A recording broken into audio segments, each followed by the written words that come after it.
সকল প্রশংসা মহান আল্লাহ তাআলার।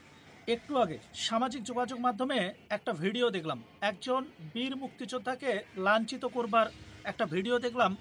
একেবারে জঘন্যতম উপায়ে লাঞ্ছিত করবার যে প্রক্রিয়াগুলো রয়েছে তার মধ্যে সবচাইতে নিকৃষ্টতম একটা প্রক্রিয়া যে জুতোর মালা পরিয়ে তাকে যেভাবে গ্রামে ঘুরানো বা অপমান করা, এই ভিডিওটা দেখলাম।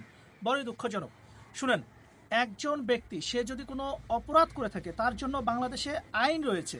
একটা অপরাধকে ঢাকবার জন্য বা একটা অপরাধের বিপরীতে আর একটা অপরাধ, এইটা কিন্তু কখনোই কারো কাছে এইটা কাম্য নয়।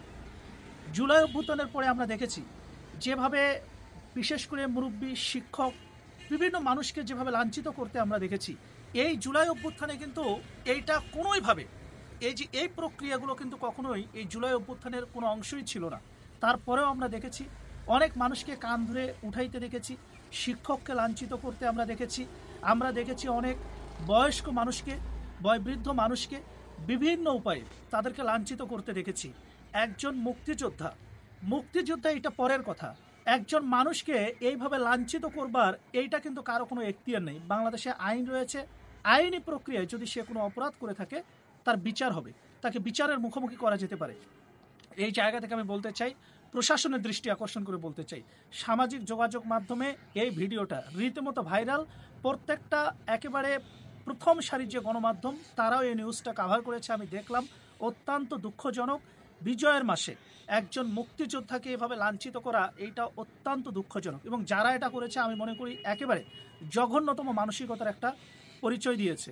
কোনো মুক্তিযোদ্ধা যাদের রক্তের বিনিময়ে, যাদের ত্যাগের বিনিময়ে এই বাংলাদেশ আমরা পেয়েছি, তারা অসম্মান হবে বর্তমান সময়ে এসে, এইটা কিন্তু কখনোই হতে পারে না। কারণ আপনারা জানেন বিভিন্নভাবে এই বাংলাদেশটাকে যেভাবে ফ্যাসিজমের আবরণে রাখা হয়েছিল, সেখান থেকে এই জুলাই অভ্যুত্থানের মাধ্যমে যারা রক্ত দিয়েছে, যাদের আত্মত্যাগের বিনিময়ে আমরা বাংলাদেশ, বর্তমান বাংলাদেশ পেয়েছি, এই রকম বাংলাদেশে এসেও যদি একজন মুক্তিযোদ্ধা, সে যে দলই করুক না কেন, যে আদর্শকে ধারণ করুক না কেন, সে তো একজন মানুষ, সে তো একজন মুক্তিযোদ্ধা, একজন বয়োবৃদ্ধ মানুষ, তাকে এইভাবে এই যে জুতোর মালা পরিয়ে যেভাবে হেনস্থা করা, আমি মনে করি এইটা সামাজিকভাবে যথেষ্ট অবক্ষয়।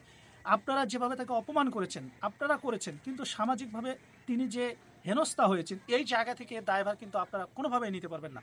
আমি উপদেষ্টা মণ্ডলী যারা রয়েছে, আমরা আশা করব বর্তমান আইন শৃঙ্খলার পরিস্থিতির যে বর্তমান যে একটা দুরবস্থা, প্রত্যেকটা জায়গায় আমরা অনাকাঙ্ক্ষিত ঘটনা দেখছি, প্রত্যেকটা জায়গাতে প্রত্যেক দিন পত্র পত্রিকার মাধ্যমে আমরা কিন্তু অনাকাঙ্ক্ষিত ঘটনা দেখছি।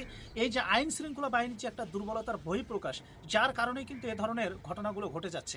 আজকে একজন মুক্তিযোদ্ধাকে যেভাবে অপমান লাঞ্ছিত করা হয়েছে, এইটা যথেষ্ট দুঃখজনক। সুতরাং বলতে চাই, আইন শৃঙ্খলা বাহিনী থেকে শুরু করে সরকারের উচ্চ পর্যায় থেকে আমি মনে করি যে এইটার ব্যাপারে একটা ব্যবস্থা নেওয়া দরকার অতি দ্রুত। যারা এটার সাথে জড়িত আমরা ভিডিওতে দেখেছি, সেখানে অনেক ব্যক্তিকে দেখা যাচ্ছে, তাদেরকে চিহ্নিত করে সুষ্ঠু তদন্তের মাধ্যমে আমি মনে করি যে তাদেরকে অতি দ্রুত গ্রেপ্তার করে আইনে সোপর্দ করতে হবে, বিচারের মুখোমুখি করতে হবে। আর যাতে কোনো মুক্তিযোদ্ধা কেন, কোনো বয়োবৃদ্ধ ব্যক্তি, কোনো ব্যক্তিকে যাতে এভাবে নিকৃষ্টতম উপায়ে যাতে কেউ লাঞ্ছিত না করে, এই জায়গা থেকে আমি মনে করি যে দৃষ্টান্ত স্থাপন করতে হবে। ভালো থাকবেন, সুস্থ থাকবেন, আল্লাহ।